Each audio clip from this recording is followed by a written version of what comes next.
Francelina. Un habillement qui plaît et offense Dieu. Beaucoup de gens veulent servir Dieu, mais à leur manière, et de la manière que les hommes enseignent, de la manière qu'ils pensent être correcte, mais ils ne veulent pas connaître l'opinion de Dieu. Ils ne veulent pas apprendre de Dieu. Lorsque vous demandez au Seigneur, il vous amènera à sa sainte parole et vous trouverez des réponses qui satisferont tous vos doutes, et votre cœur reposera en paix et vous aurez l'assurance de marcher dans la volonté de Dieu. L'Esprit nous convainc de péché, de justice et de jugement. Vous devez avoir le Saint-Esprit de Dieu dans votre vie pour comprendre les choses du ciel. L'Église doit se comporter différemment du monde. Il n'y a aucun accord entre le royaume des cieux et le royaume des ténèbres. Le monde peut dire que quelque chose ne va pas chez nous. Mais quand le monde nous a insultés, gloire à Dieu, nous sommes sur le bon chemin. Le monde est multiculturel. L'Église a aussi sa culture, et c'est la culture du monde céleste. Nous sommes différents du monde parce que nous avons cette citoyenneté et cette culture paradisiaque de gens marchant vers le ciel. Tout doit être fait dans l'ordre et lorsque nous allons au service, nous devons nous habiller correctement afin de nous tenir devant Dieu avec la parure correcte. Dieu aime que l'extérieur reflète l'intérieur. En principe, notre extérieur reflèterait ce qui se trouve à l'intérieur. Avant de quitter la maison, mes sœurs, regardez-vous dans le miroir et vérifiez que votre tenue vestimentaire est en ordre et décente. Lorsque nous parlons de la parure extérieure, les femmes sont au centre des préoccupations. En vérité, les femmes sont spéciales.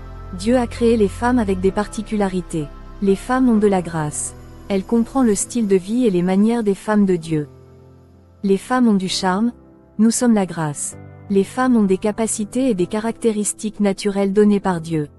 Les femmes ont le pouvoir d'enchanter, de captiver et de conquérir les hommes. Les femmes peuvent dominer, attirer et rendre les hommes fous. La femme est un mystère pour l'homme. Oui, la femme est un don de Dieu à l'homme. Elle a été donnée pour être une aide.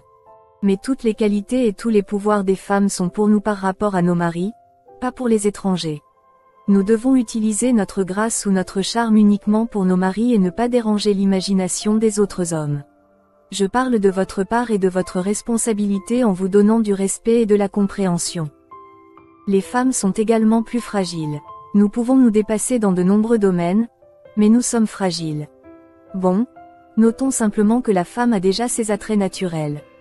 Puisque l'attirance, le charme et la captivation d'une femme sont naturels, les femmes doivent s'habiller de manière à ce que les hommes ne soient pas captivés par leur apparence et leur tenue. C'est ce qui est censé se produire dans les assemblées de Dieu afin que les hommes puissent assister au service sans autre chose en tête. Maintenant, je vais vous dire ce que Dieu m'a dit à propos d'une tenue féminine. Lorsqu'il m'a mis de côté pour le ministère et qu'il m'a donné des directives, Dieu m'a dit que les vêtements que nous portons doivent être discrets et simples. Le Seigneur a dit que notre tenue ne doit jamais être trop serrée sur notre corps et qu'elle ne doit pas être courte. De plus, il faut faire attention aux tissus fins et aux chemisiers. S'ils dévoilent les mamelons, il faut les éviter. Mesdames chrétiennes, lorsque vous avez de gros tétons qui dépassent clairement du chemisier malgré le port de soutien-gorge, portez un t-shirt sous le chemisier afin de tout couvrir. Il faut être prudent et s'assurer qu'aucune partie des seins n'est exposée. Lorsque nous nous habillons pour sortir et assister à un service, n'utilisons pas de vêtements qui montrent un décolleté de nos seins. Le Seigneur a également dit qu'il n'était pas content que nous montrions nos aisselles en public et que nos chemisiers aient des manches longues. De préférence, ils devraient atteindre nos coudes si nous le pouvons. Je sais que beaucoup de sœurs n'ont pas les moyens d'acheter des vêtements vraiment appropriés. Si vous êtes dans le besoin et que votre cœur désire investir dans des vêtements décents comme l'exige la volonté de Dieu, le Seigneur pourvoira à ce que vous marchiez dans la sainteté. C'est ce que Dieu m'a dit à propos des jupes. La jupe doit toujours couvrir et dépasser le genou sans que les gens puissent voir nos cuisses. Personnellement, je préfère les jupes en tissu épais qui ne laissent pas apparaître la marque de mes parties intimes. La jupe doit arriver en dessous du genou car lorsque vous êtes assis, la jupe a tendance à remonter. Si vous décidez de porter une jupe en tissu fin, vous devez utiliser une jupe fine en dessous afin que personne ne voie votre marque, votre ligne et votre forme intime. En tant que femme, vous pourriez penser que ces lignes et formes de marque ne sont rien, mais les hommes sont enthousiasmés et excités lorsqu'il s'agit des lignes de culottes des femmes et des sœurs. Je sais qu'il semble un peu injuste que nous devions nous soucier de l'attention et de la conscience. Mais c'est exactement ce que l'apôtre Paul nous a enseigné lorsqu'il dit que nous devons être conscients de la conscience de nos frères. Nous en sommes également responsables. Alors faites attention si vous avez le Saint-Esprit de Dieu. Regardez attentivement dans le miroir avant de quitter la maison. Je vous dis que quiconque regarde une femme pour la convoiter a déjà commis un adultère avec elle dans son cœur. Si votre œil droit vous fait pécher, arrachez-le et jetez-le. Il vaut mieux que vous perdiez une partie de votre corps plutôt que de jeter tout votre corps en enfer. Voici un autre très bon conseil. Si vous êtes en surpoids, portez des vêtements de couleur foncée car ils cachent les marques de vos sous-vêtements, ainsi que votre forme et vos lignes. Ce sont des choses que Dieu m'a dit à propos des robes. N'optez pas pour une robe qui montre le corps comme la taille et les hanches. Lors du rassemblement des saints, rappelez-vous que rien ne doit attirer plus l'attention que la parole. Est-ce que vous ferez en sorte que les gens qui sont allés à l'église pour entendre la parole de Dieu voient à quel point vous êtes en forme? Dans les assemblées de Dieu, il faut disparaître pour que Dieu apparaisse. Il existe des tenues qui collent étroitement au corps comme un cylindre sur la peau laissant apparaître les contours nus. Faisons également attention au maquillage et aux parures. Vous ne devez pas mettre en valeur votre beauté et votre féminité dans l'église car ce n'est pas l'occasion pour vous de prouver à quel point vous êtes belle. Imaginez la situation suivante. Une sœur qui va prêcher porte une tenue courte, pleine de charme et de sensualité. Pour l'amour de Dieu, quel homme prêtera attention à la parole qu'elle prêche? Cette tenue ne fera qu'éveiller le désir de la chair des hommes et la jalousie des époux. Ainsi, la femme qui a amené son mari à l'église, la femme qui s'est déjà battue pour convaincre son mari d'assister à un service croyant de tout son cœur que Dieu convertira l'homme et que ce qui se passe pendant le service est que le mari devient méchant et plein de désirs charnels à cause d'une tenue sensuelle et si la femme se plaint, l'homme dira, « C'est toi qui voulais que je vienne ». Imagine mon Dieu la tribulation que tu peux causer dans la vie des autres à cause de ton habillage. Vous devenez une malédiction dans la vie des autres. Chère femme de Dieu, le Seigneur ne nous a pas appelés à nous habiller et à nous vêtir du monde. Nous ne pouvons pas empêcher certains hommes d'avoir des pensées immorales. Mais nous pouvons surtout faire notre part en ne nous laissant pas utiliser par l'esprit de séduction. Le démon sait ce que Dieu nous a donné pour faire le mal. Je me souviens d'être allé à un service où, au moment de la prédication et du service, ils appelaient une sœur pour faire la louange. Lorsqu'elle s'est levée et s'est dirigée vers l'autel pour recevoir le micro, il y a eu du bruit. Les frères se regardaient et en même temps, tout le monde la regardait parce qu'elle était belle. Sa beauté attirait déjà tous les regards des hommes venus adorer. Elle avait rehaussé sa beauté de vanité. Elle avait enfilé des vêtements bien ajustés à son corps. Elle était vêtue d'un chemisier et d'une jupe très longue qui moulait également étroitement au corps. Elle avait des cheveux longs, très féminins et très beaux. Mais elle portait une tenue qui attirait l'attention de tout le monde. En conséquence, personne n'a prêté attention au culte. Au lieu de glorifier le Seigneur, ils fixèrent sur la femme leurs yeux avec une admiration silencieuse. La sœur avait de longs et beaux cheveux flottants et elle a beaucoup de charme surtout lorsqu'elle sourit. Et toutes les femmes mariées tremblaient en regardant cette sœur et en regardant leur mari à leur côté. Et ce qui s'est passé, c'est qu'il y a eu une distraction. À mesure que les gens perdaient leur concentration, Dieu n'était plus présent à l'esprit des gens. C'était la sœur qui brillait et elle était l'attention. C'est elle qui a attiré l'attention car elle était la sensation de ce moment.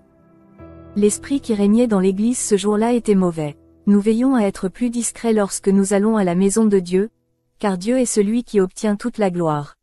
Nous devons être concentrés sur le Seigneur au moment de l'adoration. Nous vivons dans un monde soumis au pouvoir du mal, où ceux qui font ce qui est juste sont persécutés et humiliés. Oui, si vous cherchez à faire ce qui est juste dans ce monde, vous serez persécutés et humiliés. Beaucoup de gens veulent nous accuser de légalisme et de fanatisme. Oui, ceux qui recherchent la vertu et la valeur de la moralité et de l'honnêteté sont des extrémistes et des fanatiques. Ils sont accusés d'utiliser le mérite et les œuvres au lieu de la foi. Beaucoup nous accusent de vouloir gagner le royaume de Dieu en portant une tenue religieuse. Ils nous accusent de négocier avec Dieu. Ils ont dit que nous nous habillons saintement pour gagner le royaume de Dieu. Non, il ne s'agit pas de ça. Les femmes honnêtes, au cœur sincère et pur, abandonnent les vanités pour servir Dieu, non pas parce qu'elles veulent gagner une faveur religieuse. C'est parce qu'ils ont déjà gagné la faveur du Seigneur Jésus-Christ. Et ils veulent être saints parce qu'ils sont déjà sauvés par le sacrifice du Christ sur la croix. Oui, nous avons conscience que ce qui sauve, c'est le sacrifice du Christ sur la croix pour nous, et non nos œuvres. Nous abandonnons les vanités car nous sommes une nouvelle création et nous sommes passés par la nouvelle naissance. Nous sommes de nouvelles créatures, les choses anciennes sont passées et nous avons une nouvelle vie dans l'esprit. Ainsi, nous avons abandonné les vanités par gratitude pour ce que Jésus a fait pour nous. Nous sommes la demeure de l'Esprit du Christ qui est saint, et nous voulons que ce temple soit toujours propre à l'intérieur comme à l'extérieur. Notez également que pour ceux qui sont nés de l'eau et du Saint-Esprit, abandonner les vanités n'est pas une imposition. C'est quelque chose de naturel. Personne ne nous commande et ne nous impose mais nous le faisons comme un sacrifice. Cela se fait naturellement avec plaisir et amour. C'est un commandement sacré, donné directement par Dieu, que nous acceptons par la foi et auquel nous obéissons volontiers. Nous le faisons avec amour et subissons les préjugés de ceux qui ne comprennent pas l'état spirituel de quelqu'un né d'en haut. Nous savons que nous ne visons que les cieux. Le monde accuse les chrétiens de s'habiller différemment. Quand vous vous habillez bien, ces gens disent que votre cœur est souillé. Vous avez mal à la langue et vos pensées sont pourries. Pourquoi portez-vous des vêtements pour cacher votre intérieur pourri? Vous êtes bavard. Tu es un sépulcre blanchi à la chaux. Vous êtes un pharisien, un hypocrite, un faux prophète. C'est comme ça qu'on nous appelle. Pourtant les femmes du monde ont le droit de se promener nues avec un visage peint et plein de vanité ayant un comportement de débauche devant les hommes pour les conquérir. Ils sont immoraux et tout le monde pense que c'est normal. Le monde entier les applaudit. Mais quand les femmes de Dieu veulent être décentes, elles sont saintes pour moi parce que leur esprit est déjà transformé par Dieu. Ces femmes sont accusées. Malheureusement, le monde est ainsi. Mais je dis que la nouvelle naissance s'opère à l'envers. Nous ne disons pas qu'une femme très bien habillée est bonne intérieurement, mais elle est souvent bien habillée parce qu'elle est sainte intérieurement. Oui, la sainteté extérieure reflète encore ce qui est en nous. Alors faites attention, vous pouvez maudire un saint de Dieu. Nous ne sommes pas parfaits mais nous sommes dans ce combat pour la sainteté parce que la Bible dit dans Apocalypse 22h11. Celui qui est injuste, qu'il soit encore injuste, et celui qui est souillé, qu'il soit encore souillé, et celui qui est juste, qu'il soit encore juste, et que celui qui est saint soit encore saint. Il y a donc des saints et même s'ils sont religieux, Jésus n'a pas condamné la religion. Voir le cas de Nathaniel dans Jean 1h47. Nathaniel est juif et Jésus l'a regardé et a dit qu'il était juif, quelqu'un en qui il n'y a aucune tromperie. C'est-à-dire que Jésus a regardé à l'intérieur de sa pratique religieuse au service de Dieu. Il obéit à tous les préceptes de sa religion et à tous les commandements pour plaire à Dieu. Jésus pensait qu'il n'était pas hypocrite, il n'est pas un sépulcre blanchi à la chaux bien qu'il s'habille comme un juif et se comporte comme un juste. Jésus ne condamne pas la religion, il condamne l'hypocrisie. Beaucoup veulent plaire et atteindre Dieu pour ceci et d'autres choses. Je crois qu'il faut être vigilant et je crois en tout ce que Dieu m'a guidé.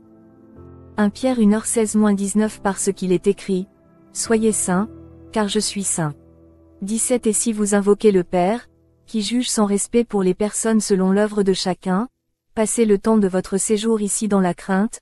18 Car autant que vous savez que vous n'avez pas été rachetés par des choses corruptibles, comme l'argent et l'or, de ta vaine conversation reçue par tradition de tes pères.